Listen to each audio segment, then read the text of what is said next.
નમસ્કાર દર્શક મિત્રો, અત્યારે કોઈ સવાલ પૂછે કે કોળી સમાજના અત્યારના સૌથી મોટા નેતા કોણ, તો લોકોમાં મોટી અસમંજસ છે કે ગુજરાતમાં કોળી સમાજનો મોટો નેતા કોણ છે. એક બાજુ 2027ની વિધાનસભાની ચૂંટણી સામે આવી રહી છે અને પહેલા સૌથી મહત્વની વાત એ છે કે કોળી સમાજનું નેતૃત્વ કોણ કરશે. કારણ કે ગુજરાતમાં સૌથી વધારે મતદાર ધરાવતો જો કોઈ સમાજ હોય તો તે કોળી સમાજ છે. વિધાનસભાની ચૂંટણીમાં હજુ એકાદ વર્ષ જેટલો સમય બાકી છે, પરંતુ મહત્વની વાત એ છે કે ચૂંટણીમાં 1-2 વર્ષ પહેલા જ આગામી વિધાનસભાની ચૂંટણીને લઈને સોગઠાબાજી ગોઠવવાનું શરૂ થઈ જતું હોય છે. અને એ સંદર્ભના કારણે અત્યારે જે ગુજરાત કોળી સમાજમાં ચાલી રહ્યું છે તે આગામી વિધાનસભાની ચૂંટણીને લઈને સોગઠાબાજીની રાજરમત ચાલી રહી છે. અને આ જ સોગઠાબાજીમાં ગુજરાતના 2 મોટા કોળી નેતાઓ લાગી ગયા હોય તેવું સૌને દેખાય પણ છે અને સૌ અનુભવી પણ રહ્યા છે. કોળી સમાજના એક મોટા નેતા મંત્રી કુંવરજી બાવળિયા અને બીજા હીરાભાઈ સોલંકી. આ બંને કોળી સમાજના મોટા માથા છે, મોટા નેતા છે. પરંતુ એક બાજુ સમાજ જ્યારે એકતાની વાતો કરે છે ત્યારે બીજી બાજુ સમાજના 2 નેતાઓ હું મોટો હું બળ્યો તે સાબિત કરવા માટે સમાજમાં ક્યાંય ને ક્યાંય ખટાસ પેદા કરતા હોય તેવું લાગી રહ્યું છે. કોળી સમાજ ગુજરાતનો એક રાજકીય રીતે નિર્ણાયક સમાજ છે, ગુજરાતમાં સૌથી મોટો સમાજ છે. એ કોળી સમાજમાં અત્યારે વર્ચસ્વમાં ગુજરાતનું રાજનીતિમાં કેટલું મોટું છે તે તમામ પક્ષો સમજે છે. અને એટલા માટે તમામ સરકારોના મંત્રાલયમાં કોળી સમાજને સ્થાન પણ મળે છે. ન માત્ર ગુજરાતની વાત, કેન્દ્રીય કક્ષાએ પણ કોળી સમાજનું વર્ચસ્વ રાજકીય રીતે ખૂબ મોટું છે. આથી કોળી સમાજના સંગઠનની વાત, બધા સંગઠનનો નેતા કોણ, કોળી સમાજનું નેતૃત્વ કોણ કરશે, આ સવાલોને લઈને કોળી સમાજના જ મોટા નેતાઓમાં, મોટા આગેવાનોમાં સમાજમાં રાજકારણ ઘુસાડી રહ્યા હોય તેવું લાગી રહ્યું છે. સમાજના આગેવાનો સમાજના મોટો નેતા બનવાનો શોખ એટલા માટે જાગે છે કારણ કે જો સમાજમાં મોટા નેતા તરીકે ઉભરશે તો જ તેમને રાજકીય શક્તિ પણ મળશે અને રાજકીય પક્ષોમાં શક્તિ સાથે સ્થાન પણ મળશે. અને આ જ કારણોસર અત્યારે ગુજરાતના કોળી સમાજનો નેતા કોણ તેને લઈને વર્ચસ્વની લડાઈ ચાલી રહી છે. આગામી વિધાનસભા 2027ની ચૂંટણી જ્યારે સામે આવશે તેને લઈને કોળી સમાજના આગેવાનો અત્યારથી જ સમાજમાં પોતાનું વર્ચસ્વ માટે લડાઈ લડી રહ્યા છે. અને આ લડાઈ સિંહ અને હાથી જેવી લડાઈ છે. દેશભરમાં અખિલ ભારતીય કોળી સમાજના એક બેનર હેઠળ દેશભરનો કોળી સમાજ એક હોવાના દાવા તો કરે છે, પરંતુ બીજી બાજુ ગુજરાતમાં કોળી સમાજના 3 ધુરીમાં વહેંચાઈ ગયો હોય તેવું પણ લાગી રહ્યું છે. એક ધુરી કુંવરજી બાવળિયાની છે, બીજી ધુરી હીરાભાઈ સોલંકીની અને ત્રીજી ધુરી માનીએ તો પરસોત્તમભાઈ સોલંકીની. ત્યારે અહીંયા સૌથી મોટો સવાલ એ છે કે આ 3 ધુરીમાંથી સમાજ કઈ ધુરી પર ટકેલો છે. આગામી 2027ની ચૂંટણીમાં કોળી સમાજનું નેતૃત્વ કોણ કરશે અને સૌથી મોટો સવાલ, કોળી સમાજ કોને નેતા તરીકે સ્વીકારશે. આ તમામ સવાલોના જવાબ આજે મેળવવા છે. મારી સાથે કોળી સમાજના આગેવાન ઘનશ્યામભાઈ દારજીયા જોડી ગયા છે. નમસ્કાર, હું છું જયદેવસિંહ વાઘેલા અને આપ જોઈ રહ્યા છો વીએલ લાઈવનો ખાસ કાર્યક્રમ આજનો સવાલ.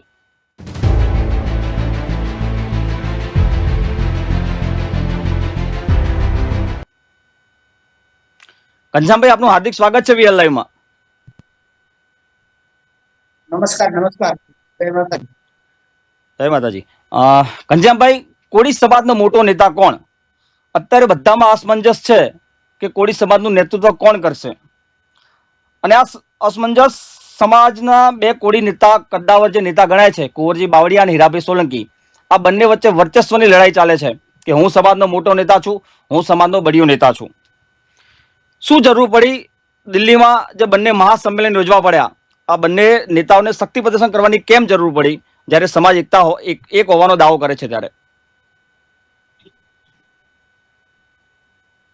વાત તમારી જયદેવસિંહ એવી છે કે દરેક ન્યૂઝ મીડિયાની અંદર 2 દિવસથી કે 3-5 દિવસથી આપણે જોઈ રહ્યા છીએ કે બંને અધિવેશનની અંદર આખા ભારતભરમાંથી અને ગુજરાતમાંથી જે લોકો ગયા છે એમાં કયા અધિવેશનની અંદર બહોળી સંખ્યામાં સમાજ ભેળો થયો છે, ક્યાં અમારા સમાજનું નેતૃત્વ સૌથી વધારે ભેગું થયું છે, ક્યાં પીઠ આગેવાનો કે જેને અગાઉ અમારા રાષ્ટ્રીય પ્રમુખ તરીકેની જવાબદારી નિભાવી હોય એવા પૂર્વ પ્રમુખોની હાજરી રહી હોય, તો ખરેખર સમાજ અસમંજસમાં નથી.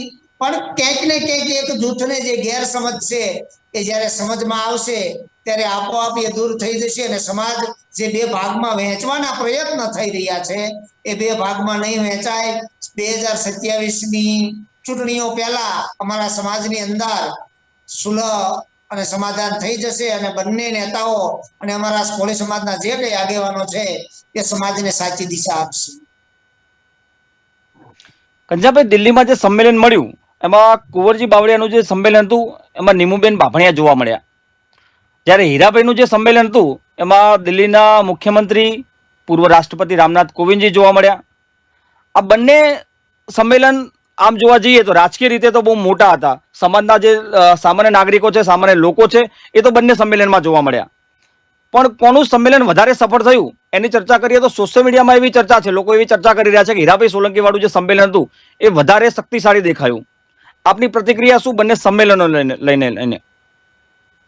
જો બંને સંમેલનો હતા એ ખરેખર સમાજના જ હતા, પણ થોડી ગેરસમજના કારણે જે પહેલું 14 જૂનના દિવસે જે સંમેલન થયું એમાં આગેવાનોની પાંખી હાજરી હતી અને 21 જૂનના દિવસે જે સંમેલન થયું એની અંદર રામનાથ કોવિંદજી જે પૂર્વ રાષ્ટ્રપતિ, દિલ્હીના મુખ્યમંત્રી રેખા ગુપ્તાજી અને અમારા પૂર્વ રાષ્ટ્રીય અધ્યક્ષ અખિલ ભારતીયના જે પવાર સાહેબ છે તે અને હાલના જે વિરેન્દ્ર કશ્યપજી છે એ અને અલગ અલગ રાજ્ય જે 18 રાજ્યમાં અમારો કોળી સમાજ વસેલો છે તેના રાજ્યના પ્રમુખો અને 18 રાજ્યનું જે ડેલિગેશન અને અમારી જે અખિલ ભારતીય કોળી સમાજની કોર કમિટી 80 મતદારો જે છે જેને અમે અખિલ ભારતીય કોળી સમાજની કોર કમિટી તરીકેની રચના કરેલી છે તમામ અને આખા ભારતભરમાંથી જ્યાં કોળી સમાજ વસેલો છે એ તમામ આગેવાનોની હાજરી 21 જૂનના દિવસે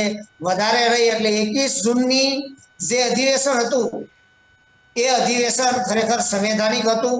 અમારા રાષ્ટ્રીય જે સંગઠન ચાલી રહ્યું છે એના બંધારણીય હોદ્દાઓના ખરેખર તમામ પ્રતિનિધિઓની એમાં હાજરી હતી. એટલે 21 જૂનના દિવસે જે અધિવેશન ભરાયું એ અધિવેશન બંધારણીય હતું અને 14 તારીખે જે ભરાણું એને ગેરબંધારણીય ન ઠેરવી શકાય એ અમારા સમાજનું જ હતું. પણ એ ગેરસમજના કારણે જે અમુક લોકો જે છે એ સમાજને અલગ દિશામાં લઈ જવા માટે પોતાને કંઈક અલગ ચિતરવા માટે જે કરી રહ્યા છે એમાં ખરેખર કુંવરજીભાઈ પણ એ લોકોની વાતોમાં આવી અને જે સંમેલનો કરી રહ્યા છે ખરેખર સમાજની અંદર આવું ન હોવું જોઈએ.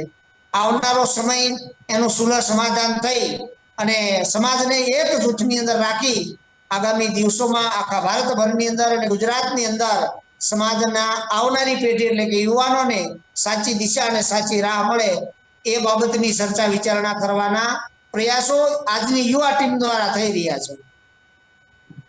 જી કંજાભાઈ, આપણે સમાજની આપણે જે વાત કરી કે સમાજમાં એકતા છે, સમાજનું કોળી સમાજનું રાજકીય કદ એટલા માટે જ મોટું છે કારણ કે સમાજમાં એકતા હોવાનો સંદેશ સોશિયલ મીડિયામાં, સમાજમાં અને રાજકીય પક્ષોમાં પણ જોવા મળે છે.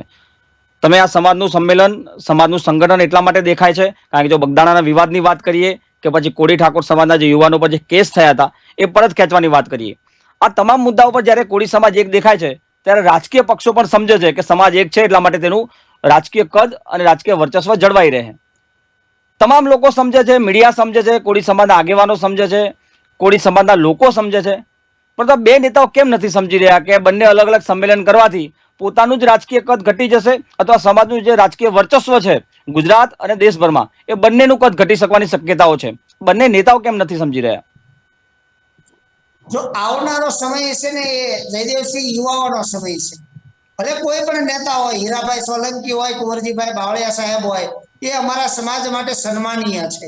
કે પરસોત્તમભાઈ સોલંકી હોય કે અન્ય સમાજના ઘણા બધા નેતાઓ છે એ ખરેખર અમારા કોળી સમાજના શીર્ષ નેતૃત્વ છે. પણ આવનારો સમય જે તમે 2027 ની વાત કરો છો, પણ કોળી સમાજની અંદર એકતા છે. સમાજ એક તાતણે બંધાયેલો જ છે ત્યારે તાલુકા પંચાયત, જિલ્લા પંચાયત, વિધાનસભા અને લોકસભાની અંદર કોળી સમાજની સારી એવી સીટોમાં પ્રતિનિધિત્વ કોળી સમાજ કરી રહ્યો છે. ભારતભરની અંદર જો તો પણ અને ગુજરાતની અંદર પણ.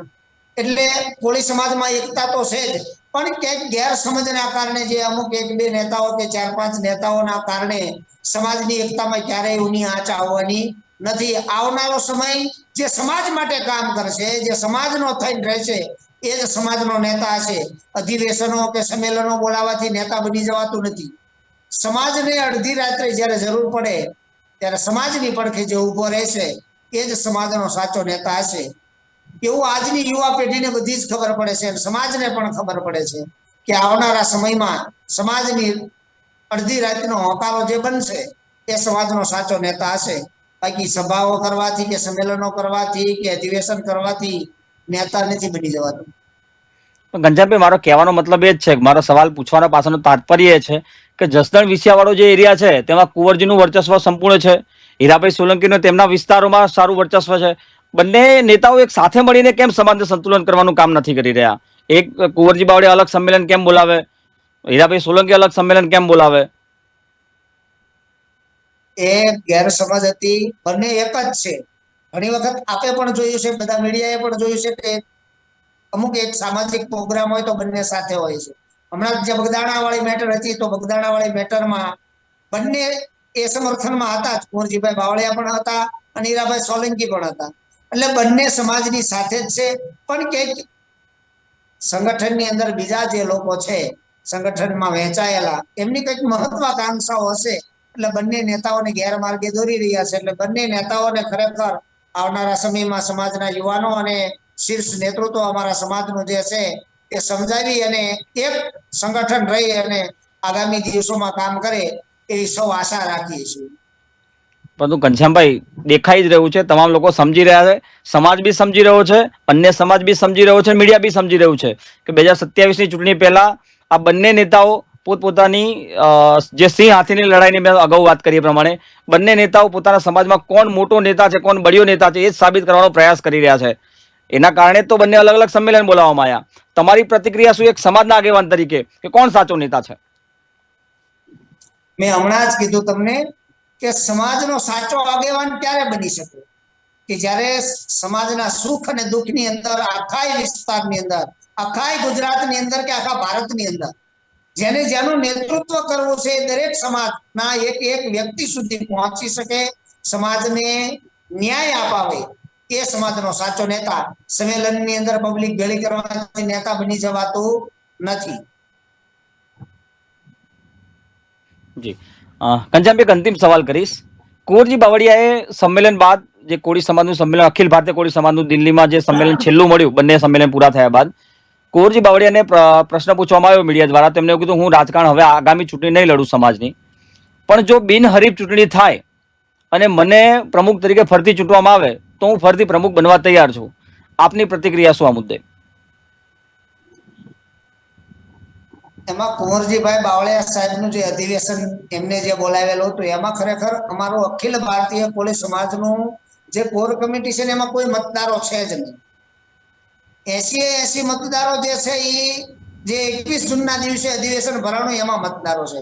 એટલે તમે સાંભળ્યો તો કુંવરજીભાઈ બાવળિયાએ એમ પણ કીધું છે કે હું 6 મહિના સુધી સંગઠનની રચના કરીશ, મહિલાઓ અને યુવાનોને પ્રાધાન્ય આપીશ અને મતદારોને યાદી બનાવીશ. શા માટે યાદી બનાવવાની જરૂર પડે? તો એમની પાસે જે કોર કમિટીની રચના છે એનું બંધારણ છે એ એના મતદારો છે નથી, એટલા માટે એમની એવી વાત કરી છે. અને 21 જૂનના જે વિરેન્દ્ર કશ્યપજીના અધ્યક્ષસ્થાને અને પૂર્વ રાષ્ટ્રપતિ અમારા પૂર્વ પ્રમુખ હતા રામનાથ કોવિંદજી, એમના અધ્યક્ષસ્થાને જે અધિવેશન ભરાણું એ ખરેખર બંધારણીય હતું. એની અંદર મત દેવાનો અધિકાર છે અને આખી કોર કમિટી એની અંદર છે. એટલે કુંવરજીભાઈ બાવળિયાએ એટલા માટે ચૂંટણી લડવાની ના પાડી છે કે ખરેખર એમની પાસે મતદારો છે નહીં અને મતદારો ન એટલે હોવાથી ઘનશ્યામ વિજેતા બનવાની કોઈ શક્યતા એટલે ઘનશ્યામભાઈ, હું સમજી શકું કે હું સમજી શકું કે કુંવરજી બાવળિયા એક અલગ કોળી સમાજનું સંગઠન ઊભું કરવાની તૈયારી કરી રહ્યા છે. જેમને મહિલાઓની વાત 100% કરી, અલગ હોદ્દેદારોની વાત કરી, તો અલગ સંગઠન બની રહ્યું છે કોળી સમાજનું.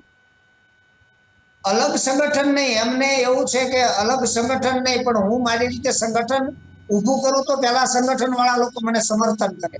પણ જે વર્ષોથી ચાલ્યું આવે છે એ 12મું અધિવેશન હતું 21 જૂનના દિવસે. એ અધિવેશનની અંદર જે શીર્ષ નેતૃત્વ અમારા આખા ભારત દેશની અંદર વસતો કોળી સમાજ છે, સમગ્ર સમાજ ત્યાં ભેગો થયો હતો. એ ક્યારેય નવું સંગઠનની રચના કરવાનો વિચાર ન કરે અને એ હા, કુંવરજીભાઈ અમારા સમાજના જ છે, પણ કદાચ એમની અંદર આમાં 5-10 જે આગેવાનો છે એને એમાં ભળી અને ખરેખર આવા ભાગલા પાડો અને રાજનીતિ કરો એવું ન કરવું જોઈએ. એ સંગઠનની સાથે ખંભે ખંભો મિલાવી અને એમાં ભળી જવું જોઈએ. એટલે કુંવરજીભાઈની કદાચ એવી ઈચ્છા હોય કે નવી રચના કરી અને પેલા લોકો અમને સમર્થન આપે, પણ એ શક્ય નથી. ઘનશ્યામભાઈ, એક અંતિમ નાનકડો સવાલ. કુંવરજી બાવળિયા પોતે અલગ સંગઠન બનાવે અને પછી થોડા સમય પછી કુંવરજી બાવળિયા એવું કહે કે અખિલ ભારતીય કોળી સંમેલન જે સમાજનું સંગઠન છે એની અંદર ભેળવી દેવું છે, મને કોઈ પદ મળે અથવા મને કોઈ હોદ્દો મળે તો શું કોળી સમાજ જે અખિલ ભારતીય કોળી સમાજનું સંગઠન છે સ્વીકારવા તૈયાર થશે? જો સમાજની અંદર અત્યારે ગુજરાતની અંદર અખિલ ભારતીય કોળી સમાજ, માનધાતા સંગઠન, વીર માનધાતા સંગઠન, કોળી સેના, તાનાજી સેના, જલકારીબાઈ સેના, ઘણા બધા અમારા સમાજના સંગઠનો ચાલી રહ્યા છે. તો કદાચ કુંવરજીભાઈ બાવળિયા સાહેબ છે નવા સંગઠનની રચના કરશે તો સમાજ સ્વીકારશે જ. સમાજ ક્યારેય કોઈને સંગઠન બનાવવાની ના પાડતો નથી, પણ એ સમાજનું સંગઠન છે એ સમાજને મદદરૂપ થાય તો સમાજ જરૂર સ્વીકારશે અને કુંવરજીભાઈ સાથે પણ સમાજ ઉભો રહેશે. જી ઘનશ્યામભાઈ, આપ વીઆર લાઈવ સાથે જોડાયા, આટલો સમય આપ્યો એટલા માટે ખૂબ ખૂબ આભાર. આભાર.